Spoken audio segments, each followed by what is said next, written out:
We don't make formal decisions at our work sessions. There's an opportunity to have general discussion, with one exception, and that is if we will sometimes have a vote to give specific direction to staff. Tonight, there are three things on our written agenda. First, the YWCA Gateway House Horizons Shelter. Second, Sabura Recreation Center update. And third, the 2022 Draft Unified Plan Work Program. And then council will adjourn to a closed executive session for pending litigation. After each item, there'll be an opportunity for public comment. I'm going to begin with our very first item, and in just a second, I'm going to turn it over to our city administrator. My understanding is that item has been pulled at the request of the potential applicant of the YWCA. I'd like to make a few comments about that, but Chris, if you can just confirm that that is the request. Yes, Mayor and Council, that is the request. They would like, I'm going to use the word postpone. So they do want to come, but their request this morning was that they bring it back to us closer to the time period that we possibly will be considering any ARPA grants from the city and or county.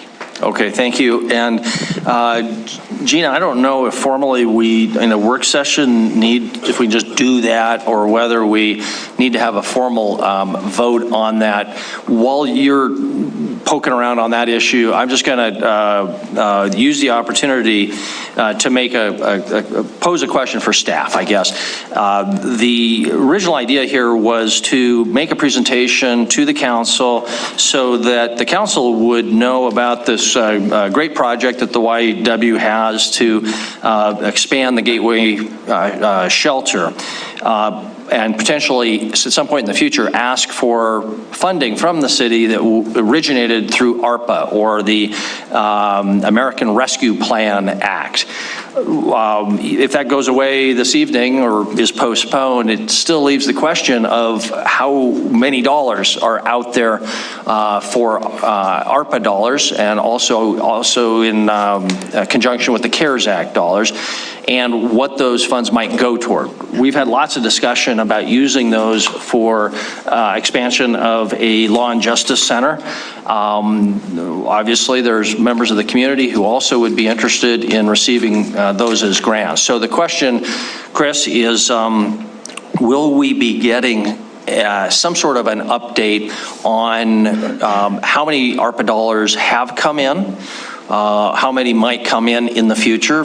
For example, we've gotten one tranche. There's a second tranche next year, but we may or may not see that second tranche.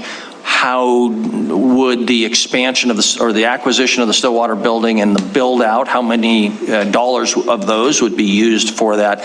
All of that kind of detail. Will we be getting that information? If so, when? And then related to that, I'm just going to put a little pitch in here. COVID-19 has not gone away. We're seeing now in the South, especially in Florida, unprecedented numbers of hospitalizations and new cases, even though the vaccination rate in Florida is higher than Montana and quite a bit higher than Yellowstone County, which trails the statewide average. So if it can happen in Florida, I fear that it can happen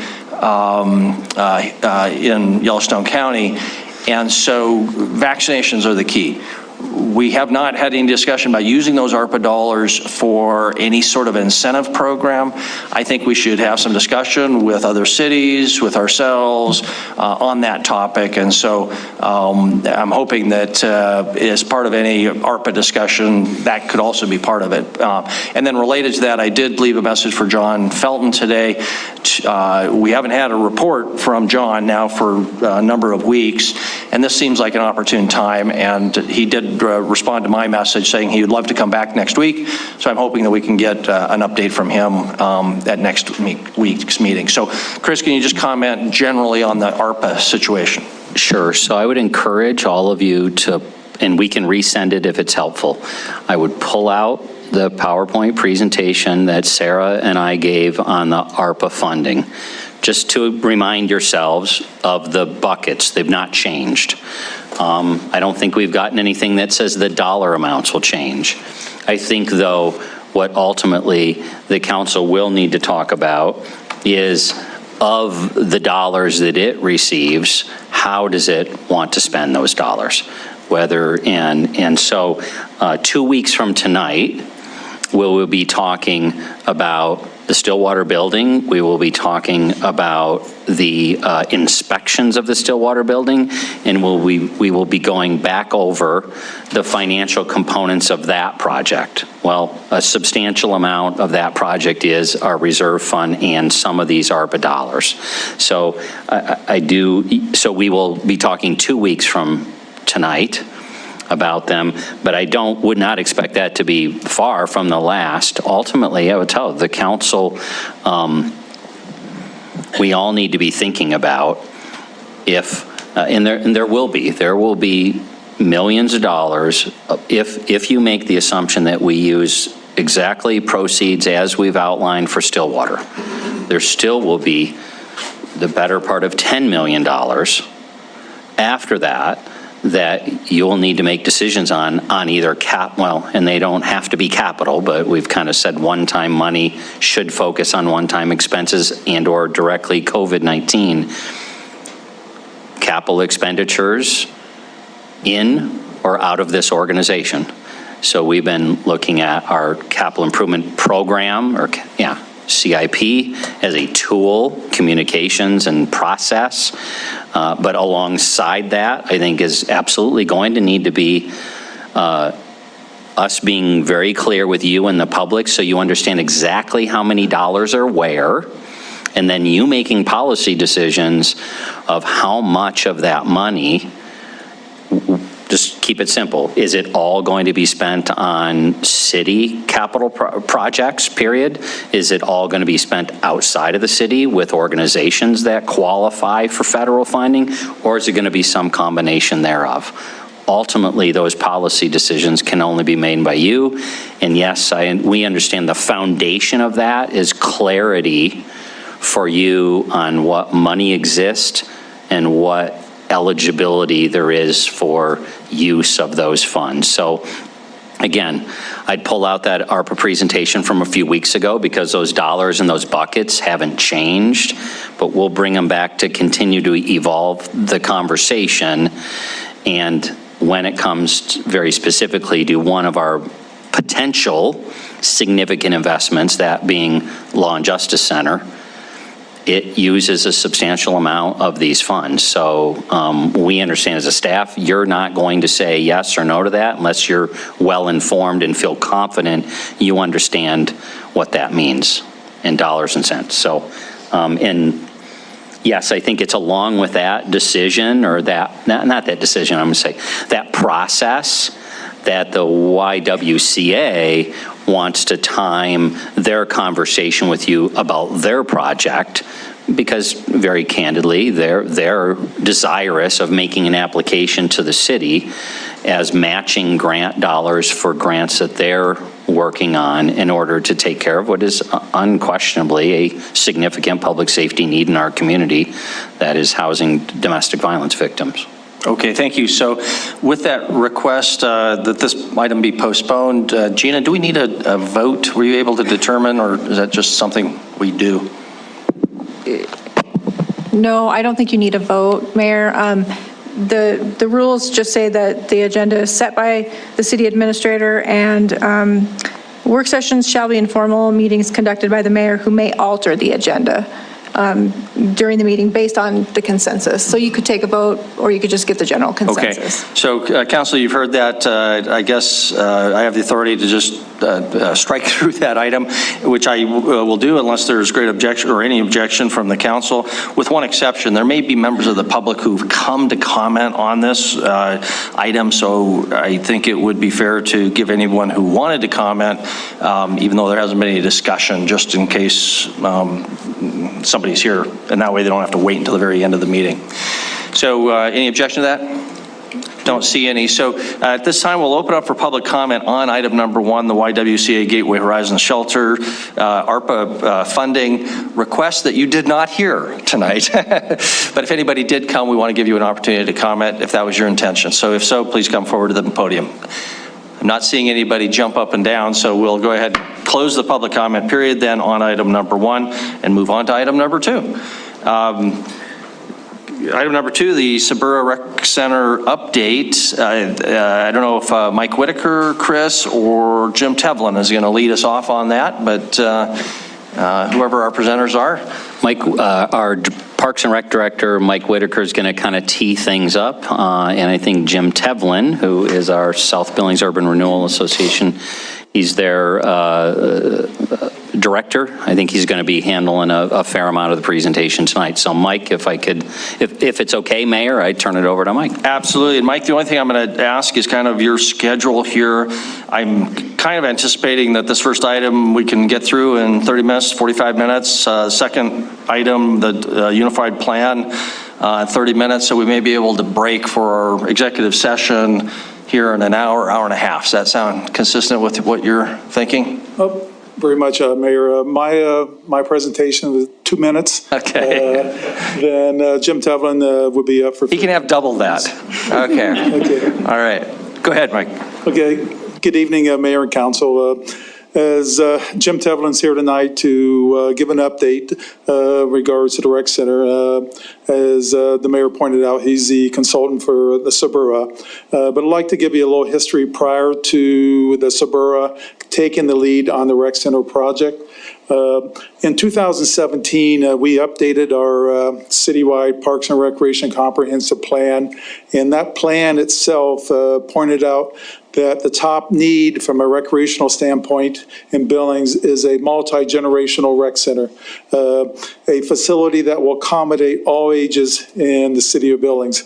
So I believe that plan also pushes forward the Sabura's plan regards to building a rec center. So I think both plans are merging right now, which is a good thing. So, Jim?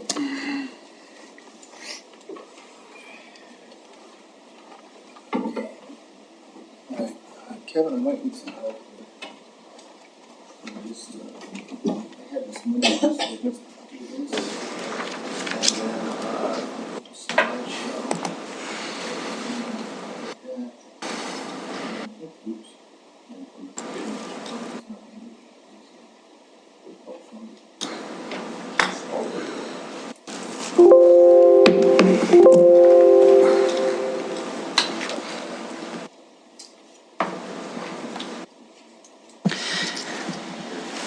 I apologize, Mayor, as they're teeing that up, I had intended in my admin report to remind everybody that tomorrow morning, the county commissioners have their critical meeting at 9:30 where they will be making a decision, or expected to make a decision, regarding the ballot for November 2nd relative to 2 questions: taxing the sale of recreational marijuana, as well as a question of whether the voters are going to be asked to reconsider legalization. So again, a lot more detail there, but I had intended to remind folks that that meeting is happening tomorrow morning at 9:30 in the Stillwater building in the county commissioner's space.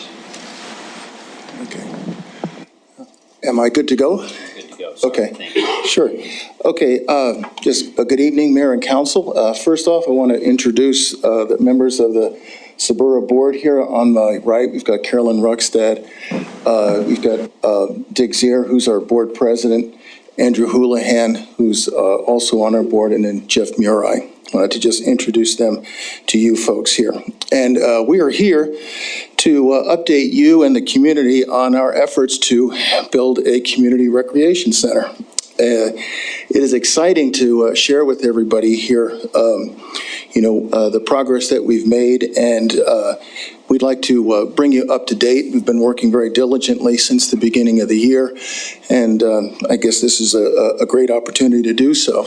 And one of the things that I'd like to share with all of you is that the more we've gotten into this particular project, is the more we see that the upside potential is huge. This could be a very, very big thing for the city, and we're very much enthusiastic about it, and we'd like to ask you folks to be enthusiastic as well. Last week, our Sabura board adopted a what we refer to as a recreation center concept statement. And this was at the behest of our esteemed city council, our city administrator, Chris Kukulski, in a meeting a few months ago, where he said it would be best to develop some form of a statement without getting into the weeds, a couple of pages long, that basically outlines what our thoughts are for where we are and where we want to go. So instead of just reading that to you, I've prepared a PowerPoint, but all of the concepts that are in that particular statement are incorporated by reference into this particular PowerPoint presentation. So I'm going to go to the next page. So I'm going to hit you up first with an executive summary, go right to the bottom line, and then we'll back up into some of the details. First off, the Victus Advisor study and the A&E Architects report, I see Dusty's here, thanks for coming, indicate that Billings is very much underserved with respect to indoor sports facilities. Number two, a recreational sports facility, including indoor court space, ice rinks, and aquatics, would meet the demand for a very wide variety of recreational athletic activities. Third, a multi-use recreational facility has the potential to be an economic engine for the South Billings Boulevard Urban Renewal District, as well as the city of Billings. Three major points, and so it gets down to really two things that the reason that we're here tonight is what we're looking for, just to make this very simple at this point in time, is for you folks here to authorize a preliminary or conceptual design. We're talking issue an RFP to help us address, for design work that will help us address two key unknowns. And what I'm doing here is I've taken a lot of conversations with a lot of people, and I'm shrinking them down to just two major points here, is that what we need is initial design work that will help us estimate what the construction cost will be, and then also it'll give us some idea as to what operating revenues and expenses might be as well. Give us a very strong leg up on what those may be. And specifically, what we're talking about here is authorization, as I said, to issue an RFP for a conceptual design that includes 6 to 8 indoor courts, 2 indoor/outdoor ice rinks, a recreational warm water pool, a competitive pool, and multi-use meeting spaces, and then also a concession. There might be some other minor areas that I've left out, but the idea is that that is what we want to issue an RFP for. We don't need any money just yet. That's it. That's all we want to do is an RFP at this moment. So let me just go on to a vision. When we were talking about doing this presentation, I was talking with my committee members over here. We were saying, what do we want to share with City Council? And the thought process was, let's share with everybody what our vision is. What is this going to look like at the end game? And just one thing to keep in mind, and just to emphasize right now, is in this process and in the steps that we've taken, it is very, very easy to get caught up in the weeds and to get too far ahead of yourself. And what we've tried to do is to look at what's directly in front of us and to take this in a step-by-step logical manner in consultation with you and with a lot of other folks. But I'll get into that in just a minute. But first off, our vision is, our facility will receive heavy use from a variety of recreation and athletic user groups. Second point, the facility will be a state and regional magnet for recreational activities, providing a tourism boost to Billings. 3, the facility will be an attractive community amenity that will foster economic development in the S-Bird. The facility will have adequate capital reserves that will ensure the facility's ongoing viability. Last point, the facility will have effective oversight and management. Now, granted, in that vision, there's a lot of steps that need to be taken, but as I said before, we're taking this one at a time. Okay. Let me just give you a very quick recap of how we got to where we are today. In 2017, Victor's Advisors issued a report, and I'm jumping up here a little bit. The key takeaway on this was that Billings was underserved with respect to indoor sports and recreational facilities, particularly indoor aquatics, open space courts, not just basketball, but volleyball, pickleball, what have you, and ice rinks. They had a very extensive list of groups and people that they interviewed. Some of you were also part of that effort. 2019, on the next step, following on with that, is A&E Architects issued a master plan. There was also additional group surveys. I can remember a lot of you folks were at some other open meetings. We looked at a number of different facility locations. A key takeaway there was that the land that Sabura was looking to purchase adjacent to Amen Park was a likely location and a good location for a sports facility. At the time, there was a number of different locations that might have been considered, and they were very instrumental in identifying and saying, yes, this is where it needs to be. In 2019, the city acquired 10 acres next to Amen Park for about approximately $1 million. Continuing on, also in 2019, in our Sabura's capital improvement plan, we earmarked $25 million for a recreation center. I don't see Wyeth Friday here, but what Wyeth loves to say is that's a great start towards getting this thing built. So then follow on a little bit later, in January of this year, Sabura, we created our Recreation Center Committee. We wanted to basically spearhead this effort, take the lead, and I was fortunate in that what we have in our committee here, Dick Zier, is a banker and a realtor and has experience in building a facility in Lewistown. We got Andrew Houlihan, who's an architect with collaborative designs. Jeff Murray has tons and tons of experience with his kids with youth activities, and then myself, I'm kind of the number cruncher guy. So we created the committee, and so what have we been doing since then? Well, the big thing here is, and I'll just go point by point, is the key thing to emphasize here is consensus building.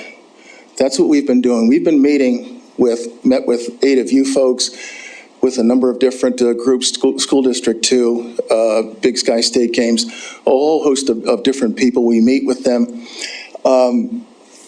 And then also, during this time, we took a hard look at the Victor's Advisors and the A&E report findings and tried to pull out the best of those. They had the A&E report basically said, here, we've given you a start, we've given you a base, we've given you a platform, take this to the next level. And that's what we've been doing. So we use 2 reports to say, okay, how are we going to go forward? That's what we've been looking at to develop a conceptual plan. We also looked at what we could afford. This is a very key point. We have $25 million in our capital improvement plan, but Sabura also has obligations for streets, infrastructure, and what have you. So what we've been doing also is taking a good hard look at what our cash flows would be down the road, and we determine what our debt servicing capacity might be. So that was one of the main activities there. Now, one other item to add is that we, at the behest of Chris, we thought it was a great idea, is to adapt a formal statement that says this is our intentions, this is where we're going forward, which I think you folks have also in your packet. Now, when we started this effort, it would have been really, really nice if there was like a manual someplace that you could pull off a shelf and say, okay, this is how you build a multi-generational, multi-million-dollar facility that's never been done in Billings before, using tax increment funds at the lowest cost to the taxpayer. Boy, it would have been really great if we had such a manual, but it didn't exist. So we had to purposely take very careful, measured baby steps as we go forward. And as I said before, it was super easy to get caught up in, what about this down the future? What about this? What about this? But my teammates here have done a very good job of saying what is before us, and there is a whole host of different paths that this can take in terms of size, scope, timing, and everything. As I said before, is that where we are right now is we need some design work because we need to know how much it's going to cost. And as we go forward is, our watchword from the beginning was consensus building, is that's going to be our watchword as we go, after we walk out of here today, is to just continue to meet with you folks and with city officials and key stakeholders to make sure that we're all on the same page. Okay, skip to the next slide. What is Sabura's role in all of this? Sabura will take the lead in the design and development of the facility, and as we go forward, we will coordinate our efforts with Parks and Recreation, City Council, Visit Billings, key user groups, because we know that we're going to need to have a whole lot of input as we go along.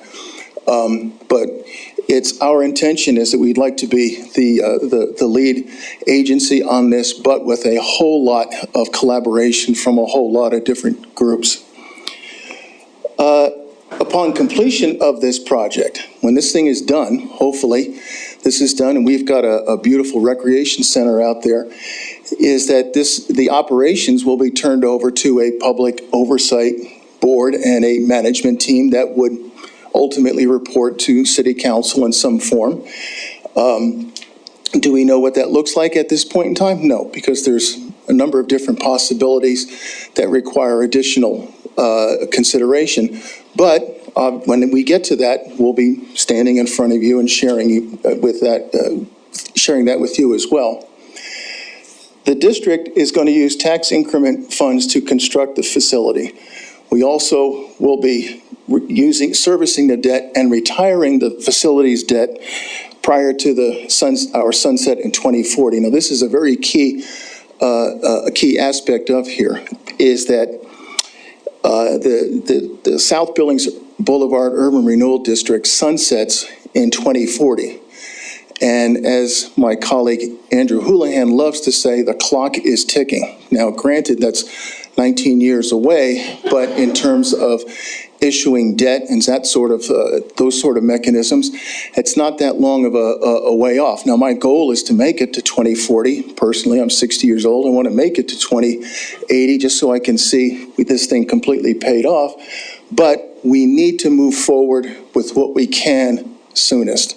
So there's a tendency to try to pull back and maybe, I guess, try to look at every little aspect, but we have to balance that with the notion that we need to keep moving on this thing, because, as I said, is ultimately these bonds, the less maturity life that you have on the bonds, the higher the debt service will be. Let me continue on with Sabura's role. The district will make contributions annually to a capital reserve fund that will be adequate to cover the facility's capital replacement needs. So we make contributions out of TIF funds into an account. When the roof needs replacing in 10 years, we've got the funds. We just think that that's good fiscal stewardship. We'll also seek capital funding from the ARPA. Now, we can't use, unless there's some kind of change, and maybe there's new legislation that comes down the road, but we can't use ARPA funds directly for this facility, but we can use ARPA funds for other aspects of what we have going on in the district, which is roads, and then perhaps it might be, we may be able to use some of ARPA funds to use for the roads, which would free up dollars, if you would, for this particular facility. Okay, and oops. Let's talk about as I said before, is what we're looking for is a conceptual design. We're not trying to design this thing from front to back. We want to get a start. We want to get a good idea as to what this will cost and have a really good idea as to what it will cost to operate it. But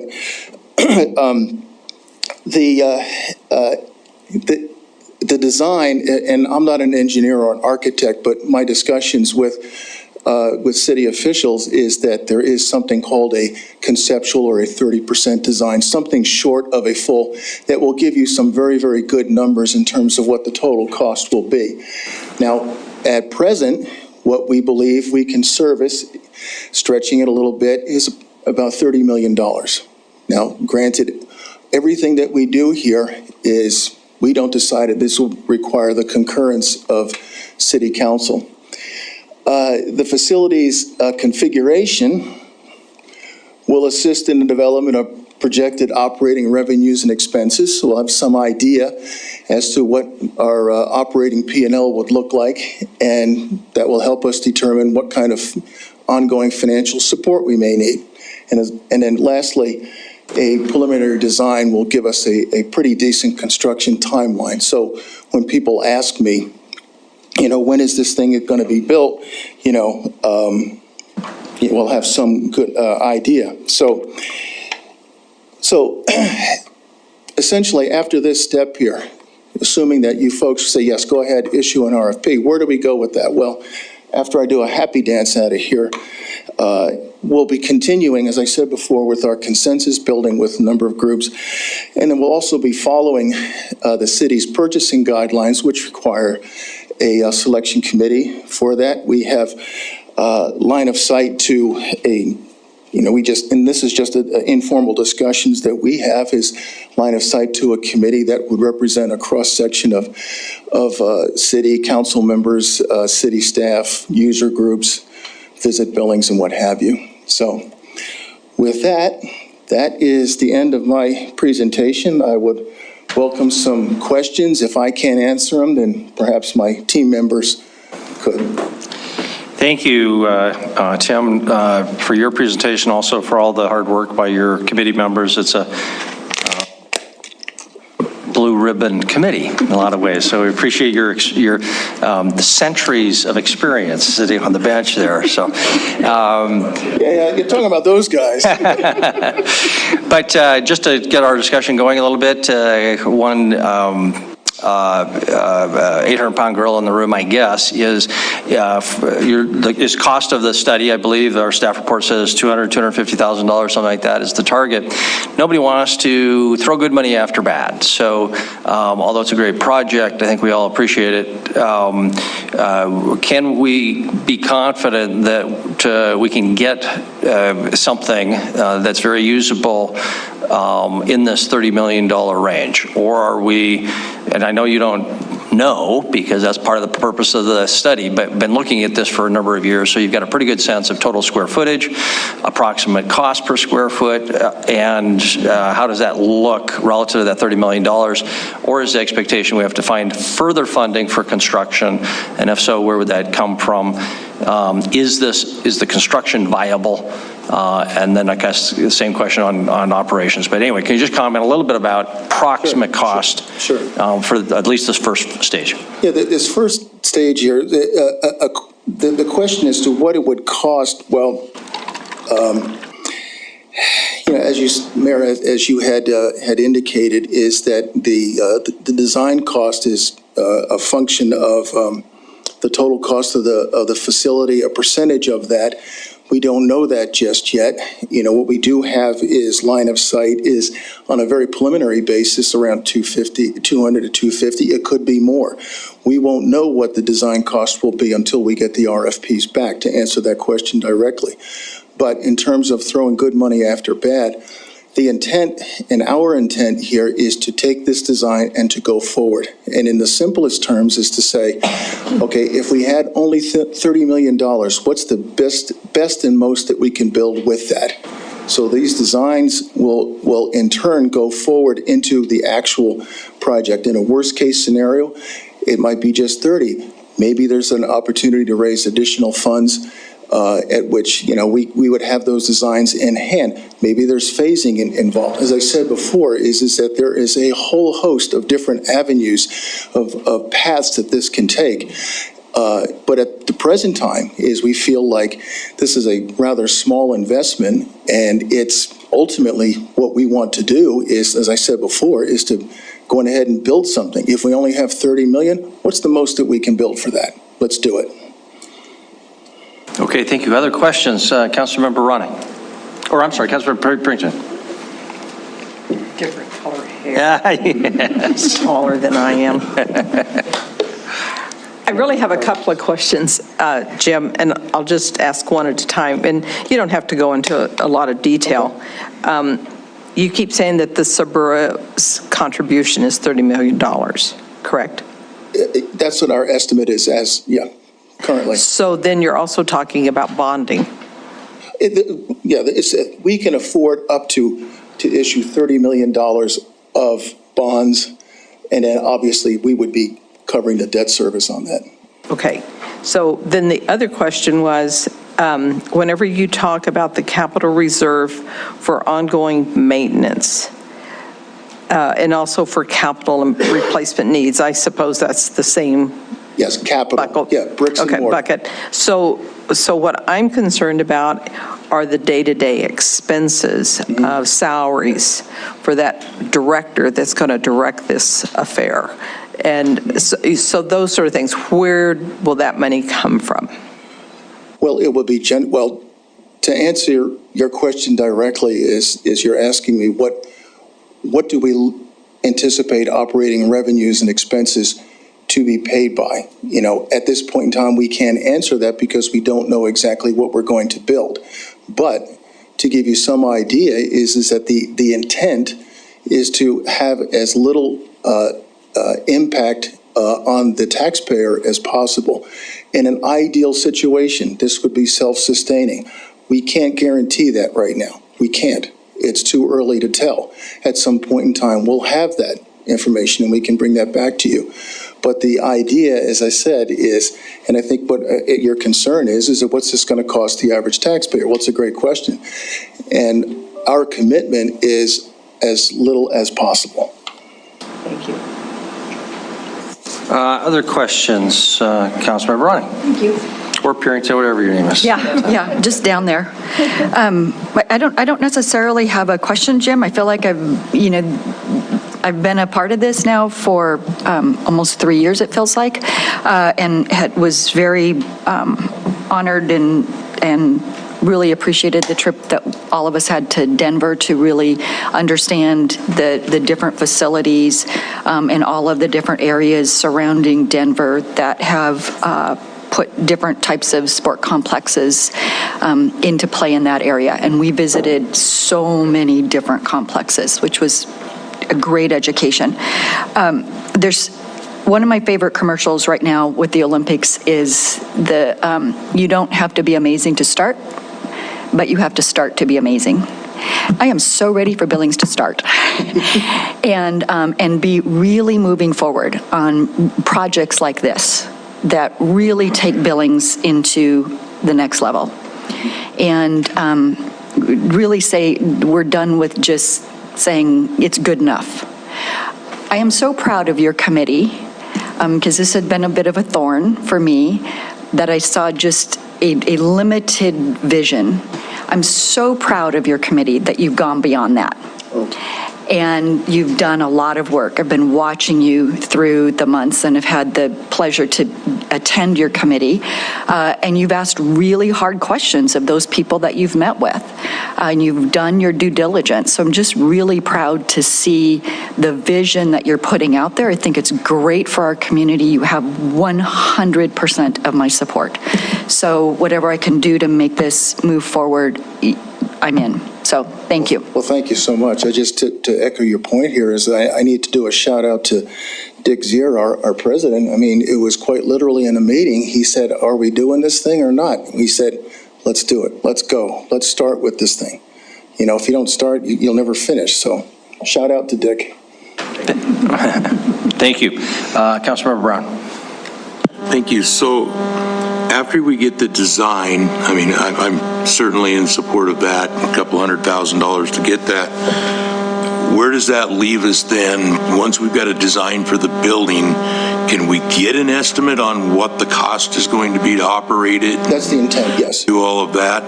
Because Yes, before a shovel goes in the ground, we Yes. certainly have to know if we can support it. Nothing happens until you folks say, yes, go do it. And obviously, that's going to be, it's going to be quite a bit of work on our part. I've shared with my members, here is that this is kind of a scary situation because, we get the go on this. We're going to get real busy in a real big hurry. And for me as the accountant, the numbers drive everything. So I understand where you're coming from on this thing. And so obviously, we're not going to, try to make a blind guess with what we have now. And that's why we think that preliminary designs will give us a really, really good idea as to what it would cost to operate it. Okay, just follow up. So after the design phase, we can really kind of get into, we need to go get more funding from somewhere else that would be consistent in the long term? Yeah, it's possible. It's possible. Or it's a no-go, or go or no-go at that point? Yeah, well, we're going to go. The idea is we get a design and we go, okay? The go is going to be with what's the most that we can do that's going to do the most public good for what we've got. It's that simple. But that doesn't include the operating cost. I know that's a concern across the board for everybody, Yes, including that's part of just the our underlying citizens. At some point in time, what I would envision, and I'm speculating now, so I need a little bit of latitude here, is that we will be presenting to you folks, this is what the plan is. You can't do 5 different plans at the same time. Based on the cost, based on what our fundraising looks like, based on the community input, based on 5 different things that I can't think of right now, this is our recommendation to you. And there's going to be a whole lot of number crunching, because this is a very big project. I think, Mayor Cole, I think you said this is going to be the biggest that we've had around here in a while, so. Fantastic. Yeah, I just don't want to see us build this thing and then watch it just kind of crumble because we can't support it. When you get into, and this is the accountant side of me, it's that you don't necessarily plan for the worst, you don't plan for the best, but you go somewhere in the middle, and then you have a certain degree of contingency on this. Now, fortunately is that there are experts that can help us with that, and that might be something we call on.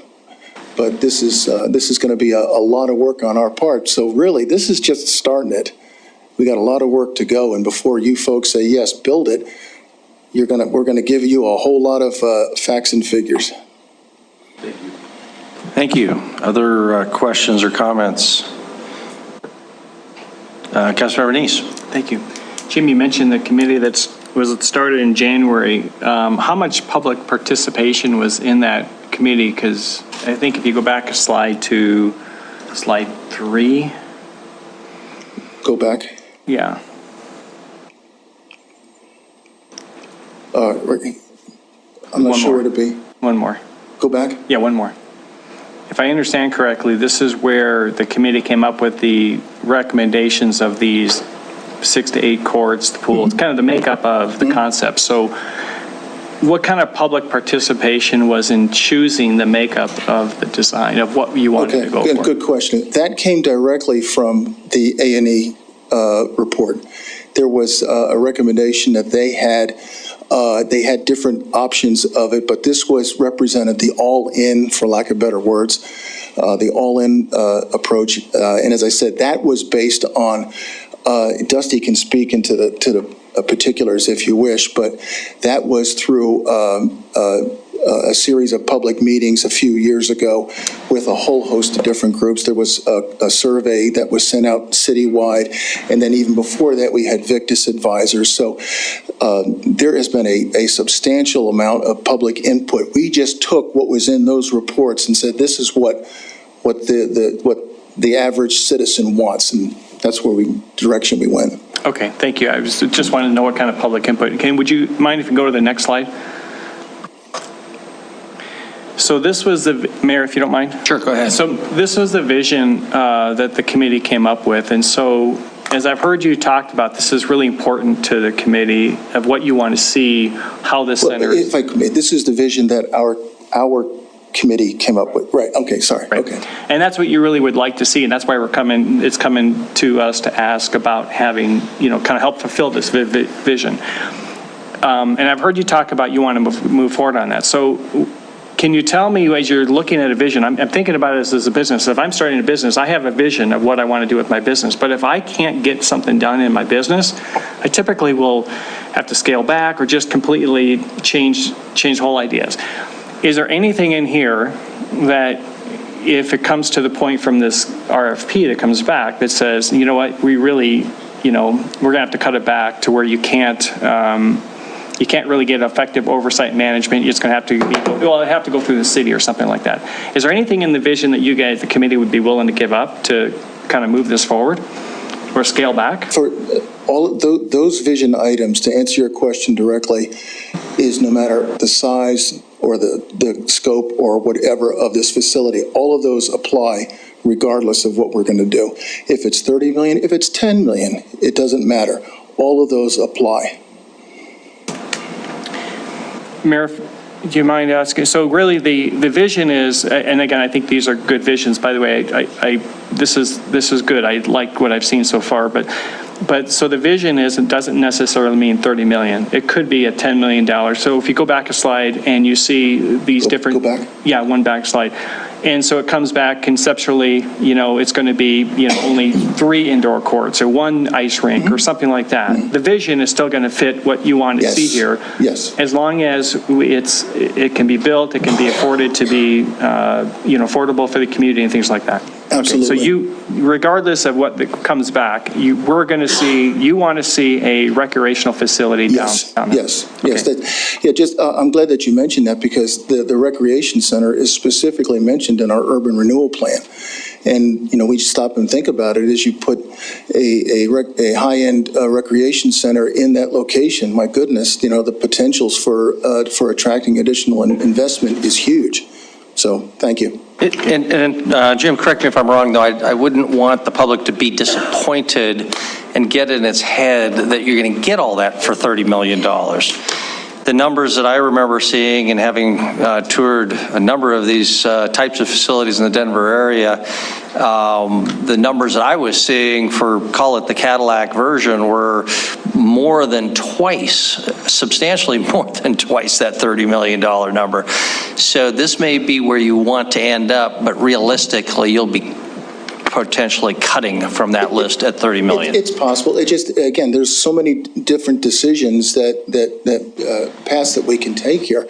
And funding is going to be one of the key ones that's going to drive a path in this direction as opposed to this direction. I wish I had a crystal ball, but I don't. Okay. All right. Further question. Jim, if you can comment on the role of private contributions. Yes. Non-public. I guess I'd hate to send the message to the public that, hey, you're going to get this. It's going to be all taxpayer dollars. If that is what happens and there isn't a private element, I'm going to interpret that as there's not really that much private support. And that we can't really expect that there are going to be people coming and spending their money to generate those operating dollars. Mm-hmm. So I would anticipate for $30 million, you're going to have elements that are not part of that plan, mm-hmm. but that you may have a separate element that if there is private funding, then this would happen and this would happen. Kind of a shopping list, sure. Not unlike what the city did with Centennial Park, where they created a very bare bones skeleton. Mm-hmm. And if people want playgrounds, at least now, they're going to have to find the money for it. So can you just comment? I'm hoping that element of private funding from the courts community, from the swimming community, and the ice community is still very much alive, and that those groups will be working with you to work on their own set of priorities and fundraising goals. Yeah, I believe we have some folks that can, when it comes to public comment, that can talk about that directly. At this point in time, we need to have, if we have a design, we have something that we can go to a potential donor with. We need to have some level of design. So to answer your question directly, yes, we anticipate public dollars in this, in either the construction phase or in supporting the operations and maintenance ongoing as well. At this point in time, I don't have anything to show a huge donor or anybody that would be interested in contributing it, but I know that at some point in time, we will be doing that. There's no question about that in my mind. It's just, at this point in time, it's a little premature. And as I said, there's some folks here that could answer some questions. Speaking of that, we'll wrap up some other questions, and then we'll try to open up for public comment, and then we'll come back to staff and ask whether staff is looking for specific direction on this, or whether in the normal course of things, this will end up on a business agenda for a formal vote. But we kind of need to know where we're going on that. But I saw a hand up from Councilmember here. So Councilmember Rewalt. Thank you, Mayor. Jim, I don't know if this is too premature or what, but have you guys put any thought into who's going to operate this and make sure that revenue meets expenses? Are you going to be looking for a private party to do this, or? Yeah, the Victus report says that there's basically 3 options that you can choose: a private operator that does it for a fixed fee, a government-operated agency, or it could be some level of a private nonprofit. And that is an excellent question, but at this point in time, we need to assess what the strengths and weaknesses are for each one of them. And believe me, that some of the strengths and weaknesses are huge. This is a very big issue that we need to tackle. And at some point in time, we're going to need some input from you folks. So at this point in time, Councilmember Ewald, I don't have an answer for that, but we know that it'll be one of those 3. Follow up, please, Mayor. Go ahead. Have you talked at all to the Y to see if they would be interested in a Southern? One conversation with the Y, that door might be open. I don't want to speak for them at this point in time, but I did have a conversation with them. Okay, thank you. Councilmember Neese. Mayor, thank you. I actually followed up to Frank's because that was one of the things I saw in your presentation. Have you had anyone, like you mentioned the Y, has there anyone else been interested in maybe overseeing portions of it or the whole operation? I have had some phone calls from some operators, that sports management, I guess that term that you would call it, they might be interested in. I tell them what I'm telling you folks, is that let me get your name and number and we'll call you back. I don't know. We've had discussions with different groups, nonprofit groups, as to whether or not they want to take this on. So the short answer is with a handful. Thank you. Okay, Jim, I want you to take a seat, and we'll open up for public comment. Anybody should feel free to comment on the Suburra Rec Center. Just come forward to the podium, tell us your name and your address, and we'll ask that you keep your comments to 3 minutes or less. So if you'd like to comment, please come forward. This is your chance. Nobody? That did it. The room's full. Slurry, you're too late. Okay. No, that's all right. Okay. We're going to be out of here by 7. Good evening, Mayor and Council. My name is Sean Seedhouse, and I live at 104 North Broadway in downtown Billings, and have been a member of the community for almost 20 years. I am so grateful for the Suburra initiative to help funding for a new sportsplex in the Billings community. I serve as the Community Director for the Adult Hockey Board and a user group liaison on the BAHL Board, which is the association that runs the current rink and youth programming. We are also joined by several interested parties today who will raise their hands now in support of what Krista and I will be sharing with you today. They include figure skating, curling, Special Olympics, Eagle Mount, business leaders, youth and adult hockey leagues, Big Sky State Games, Rocky Mountain College, Visit Billings, and the Billings Chamber of Commerce. I have been tasked with sharing with you the current state of the ice arena and all the programming that relies on it. The Centennial Ice Arena has been in use for almost 40 years, and that's pretty remarkable considering it was built as a starter rink for the Billings community and was intended to only last 20 to 25 years. If you toured the facility, which I would be happy to arrange, you will be underwhelmed. We love our rink for its history, memories, and the community that it creates, but quick observation will reveal that Centennial doesn't have much more to give. Corroded pipes, cracked walls, inconsistent plumbing, ammonia leaks, and yearly compressor issues that often shut down operations for days or weeks at a time are just a few of the problems. In a professional rink evaluation from 2016, it was reported in bold letters extreme concern over the state of the compressors, as well as other issues that are exacerbated now. The rink board and the ice community make a strong effort each year to fix and maintain what they can, but when a facility is still in full service for twice its lifespan, we wonder if each new season will be its last. In addition to the groups represented here today, ice benefits even more in the community. For example, every Billings high school and 200 homeschooled children use the facility to supplement their phys ed programs. Churches who book ice times for their congregations. 500 children and adults who play in various organized hockey programs, and hundreds of families who enjoy the weekly public skates. As the largest town in Montana, it's shocking that we only have one aging rink to carry all that programming, and no backup plan if it goes down. Now the good news. I heard you asking about financial viability. I'm a financial planner by trade, and the rink board has shared their financial data with me for the past couple years.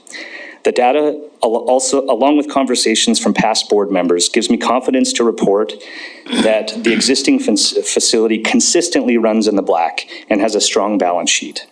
The BHL is able to set their rental rates to cover costs, yet makes programming accessible to as many as possible. Sean, you're obviously speaking for a lot of different organizations, so it'd be more efficient if you keep talking rather than we have a lot of other people, so go ahead.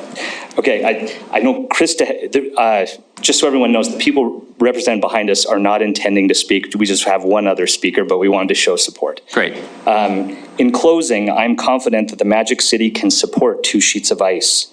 And if we don't act swiftly, we run the risk of not having a rink at all in the coming years. I strongly urge the City Council to grant the Suburra the go-ahead for a sensible and fiscally conservative RFP for a new sports complex. Thank you for your time. Thank you.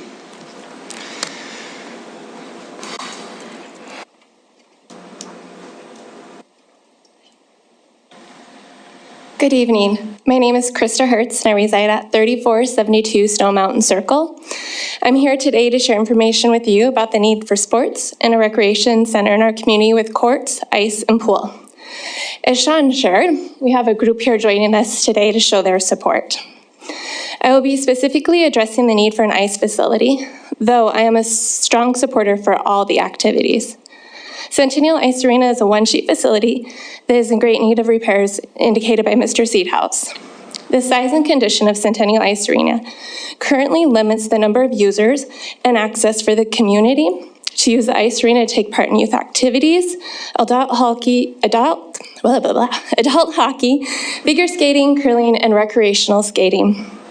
Through the work done by the South Billings Urban Renewal Association and previous studies commissioned by several organizations in our community, the need for ice, courts, and pool are clear. I had the opportunity to take part in the Victus study completed in 2017 and the study completed by A&E and supporting experts in 2018. Additionally, I've been involved with the ice sports community for 15 years. Each of these studies and personal observation and conversations show Billings has a deficit in facilities, and the desire to proceed forward with a recreational facility is supported and needed. Building a recreation facility would provide many important benefits, and the financial impact would be strong. The time is now to move forward. We are seeing growth in ice sports in surrounding communities, including Bozeman, that's 2 sheets of ice, Missoula with 2 sheets, Whitefish, which is year-round, and Sheridan, which just built a new facility 3 years ago. The ice is continually booked throughout early morning and late evening. These 4 communities host many community members and host multiple tournaments and other activities that draw hundreds of people into their community each year who spend thousands of dollars. For example, if you can believe it or not, Missoula has one of the largest U.S. adult hockey programs in the country. Their facility, looking at a 3rd sheet of ice because the growth with the youth and other community members has been so large. The sport of curling is also growing as well. Billings has the same opportunity for community members to have access to ice activities with a proper facility and to host events that benefit economically our businesses. Our family has had the opportunity to visit many ice rinks and recreational facilities in our region, and I can share that we are lacking in Billings. But Billings has a tremendous, tremendous opportunity for growth and positive outcomes if we move this project forward. And to answer your question, I'm also part of a group of citizens who are working together to find ways to improve the ice facilities in our community. What that means is we're willing to step forward and assist in fundraising for facilities, for youth scholarships, and to advocate to be a growth of all sports in our community. I appreciate the work being done by Sabura and the investments made in the Southside neighborhood through the TIF district. I encourage you to act now and support Sabura's request and issue an RFP for initial concept plan for a recreational facility with court, ice, and pool. Thank you. Thank you. Next.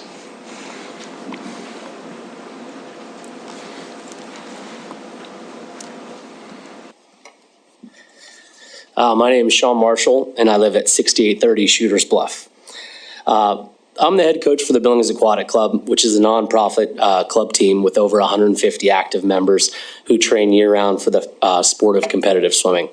I apologize for not having a few of our members here in support. However, the timing's tough. We got a group coming back from Fresno, and we have a group going out to Texas and California tomorrow morning. So I wanted to be here in support of this aquatic facility, as we have been involved in the past as well with the various studies and projects, including financially for the feasibility study. Billings Aquatic Club and Montana Swimming have both chipped in for that. I strongly urge you to ensure that this project has a multifunctional aquatic facility, including competition, leisure, and lesson pools, which would satisfy the four main pillars of the aquatic community. That includes learn to swim, aquatic physical therapy, aquatic exercise, and lap swimming, and then the fourth being competitive swimming. My main point that puts any type of aquatic center at the forefront of any project is that everyone needs to learn and know how to swim. Swimming and safety in aquatics is a primary life-saving skill which should be offered year-round to the Billings community. Along with learning how to swim and lessons, swimming and aquatic exercises are activities that you can do at any age and at any program and service that can really serve all the skill levels and all age groups for the entire community. If you were to stop by to Rose Park, you would see the buzz and popularity in aquatics in the facility. More importantly, swim lessons this summer have had record numbers and large turnouts for each lesson block and each week. That interest would absolutely carry over from seasonal to year-round, given a new and exciting option with that new aquatic center. Another point to consider is the 4 and potentially 5, if Lockwood gets behind it, of the high school teams. And they need, more water and space to hold practices and competitions in. Billings is the largest city in Montana, as was said before, but we cannot hold our state championships here, and we can't hold our club championships either, due to the venue and the scale of the venue that we have. What we have right now, I'm trying to rush for the time. What we have right now is a strong connection between and cohesiveness between Parks and Rec and the Billings Aquatic Club. I personally am employed by the Parks and Rec, and my wife is also a coach for Billings Aquatic Club. She's employed by the Parks and Rec as well. And with both of our programs combined, it gives the community a very stable and strong backbone to run and support all the aquatic services to cover operating expenses over the course of the year.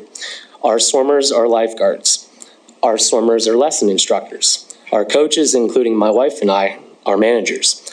Parks and Rec, backed by the Billings Aquatic Club and our swimming community, can be very successful in offering many opportunities to many different people, from services and programming to strong and steady paying jobs.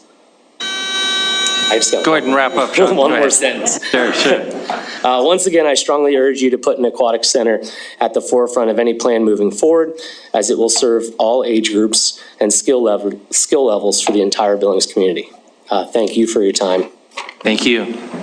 Mayor, can we congratulate the Billings Aquatic Club on their recent win at state championship, too? Absolutely.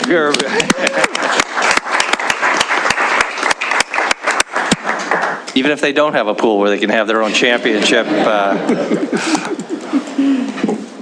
Good evening, my name is Joe Walsh. I live at 483 Indian Trail. Mayor and Council, thank you for the opportunity to speak tonight, and thank you for all the work you do for our community.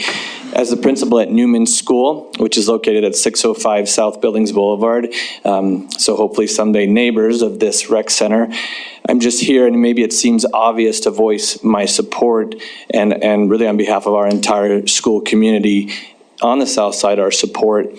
But in looking at this opportunity and hearing the presentation tonight, there truly are endless possibilities and opportunities for us to partner with this rec center that our students and families just wouldn't have the opportunities if it wasn't created. So from little things like obviously our communities, the opportunity for the community in the area and our school kids to be able to participate in whatever the rec center has to offer, to things like using the space during off hours to hold our PE classes, to bus students there that get that will have the opportunity to learn how to skate, things like that they may never have the opportunity to do. So really on behalf of them, I'm extremely excited for this to be a possibility. We have several of our schools have what we call PEAK, which is an after-school program that promotes physical fitness and sports and activity of all sorts. And for example, in our small gym, we don't have the opportunity to practice the certain events because of the size, and this would give us the opportunity with a facility so close to take advantage of that. I think the question came up, and I wanted to make sure that I mentioned this. This is not just me here saying, oh great, build this facility and then we'll go over whenever we want and take advantage. I would see us as partners with our PTA to be able to rent space and to be able to contribute any way we can to make this a possibility. So like I said, it's just an exciting opportunity for our students and our families, and I certainly encourage you to support this. Thank you so much for your time. Thank you. Next.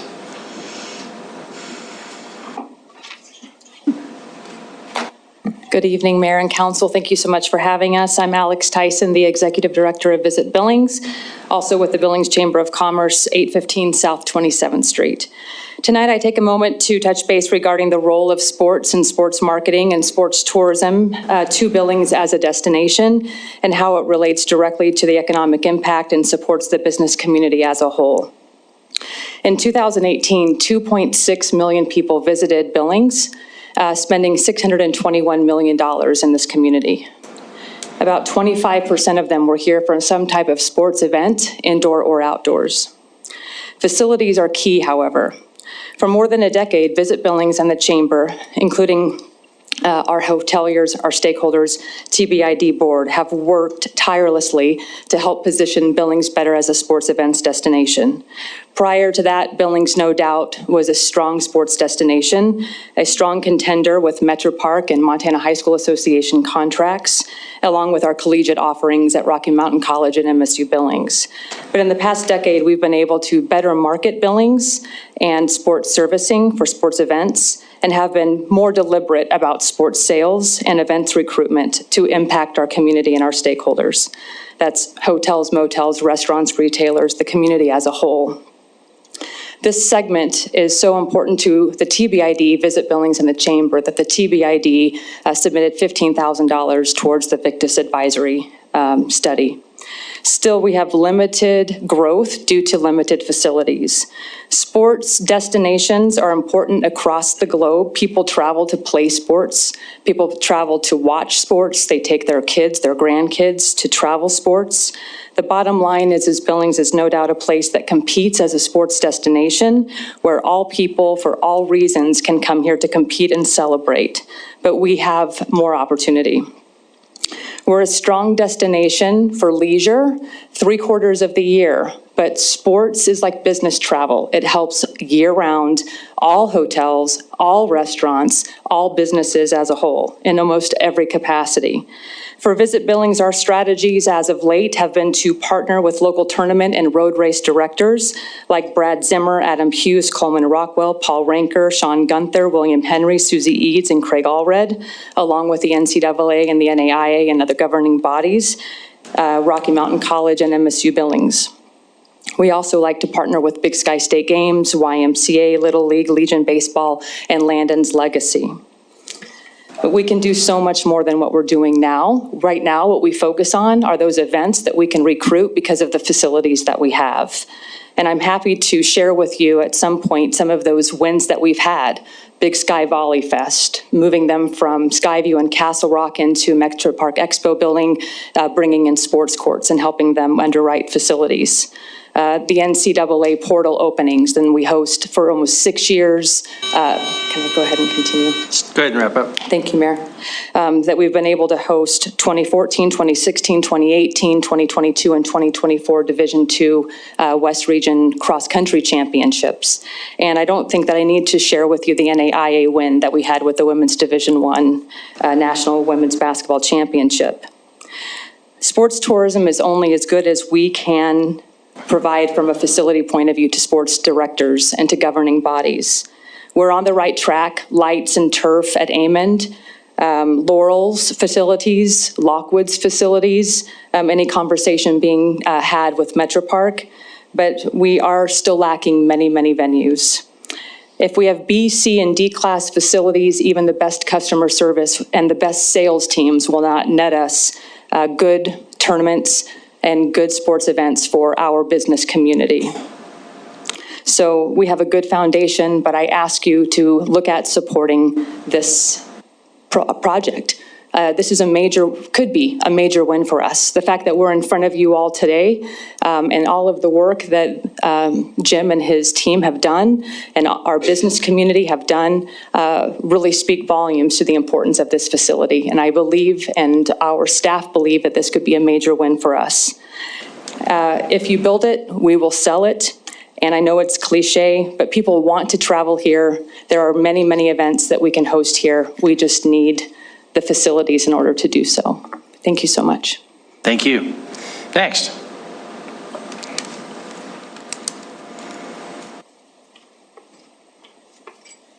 Mr. Mayor, council members, Ron Spence, 5420 Cornerstone Avenue, Billings. I'm also the general manager of the Billings Hotel and Convention Center, which is in the Suburban District. An event center like this would benefit our hotel, but it'll benefit all the hotels in Billings. Just because our hotel is right by the facility and the hotels that are around Amen Park, yes, naturally they're going to fill up. But when those hotels get full, everybody else has to stay somewhere else, and it bleeds out into all the other hotels. And up to the Heights, to the west side, to Zoo Drive, everywhere feels the benefit of these events. The fact that it's not unusual for a volleyball or a basketball tournament of 5th and 6th graders to have 64 teams come in, and a majority of those come from Wyoming or the Dakotas. They fill our hotels. And when hotels are full, the restaurants are full, the gas stations pump gas, the mall and the Shields sell goods. So it benefits Billings 100%. On behalf of the hoteliers, we are 100% supporting this, and we hope that you will too. Thank you.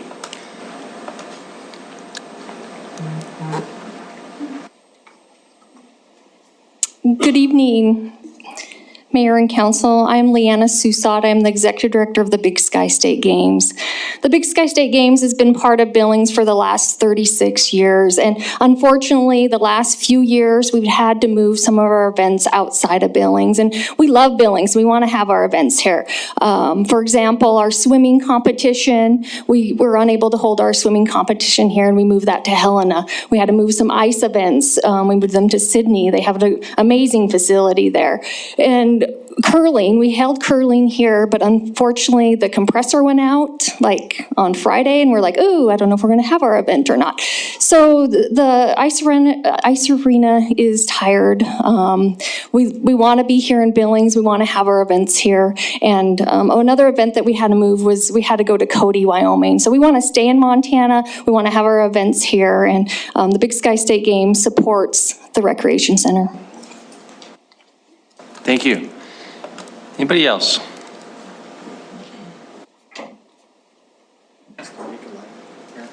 Excuse me? Can you ask them about making a line? Sure. Yeah, if there's anybody else, please make a line so that we know who else is going to be speaking and speed up the process a little bit. Go ahead. Good evening, Mayor and Council. Tom Rupsis, 105 Legends Way. As the Chair of the Parks Board, I want to just say that, yes, we fully support the effort here.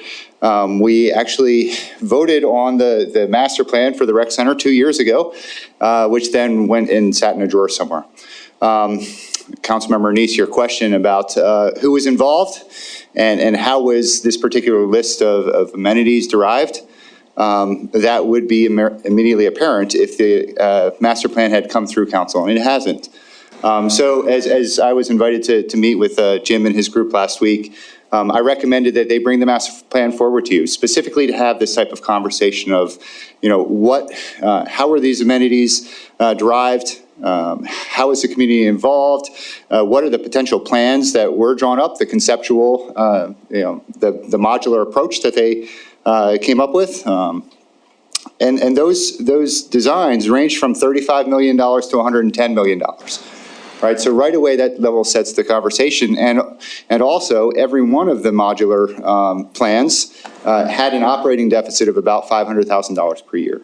Right, this is important information to know. I do not say this as a reason not to move forward. Again, I strongly support moving forward, but this information needs to be available, it needs to be transparent, and it needs to be discussed in council. And I think primarily because of a policy reason.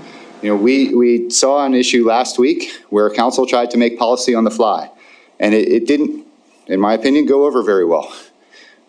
We owe it to this team and to everybody in the community to have clear and consistent policy on why we're developing this rec center and what we're going for.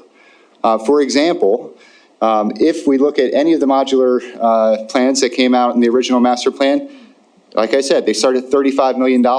And that was for courts and water, not courts and water and ice, right?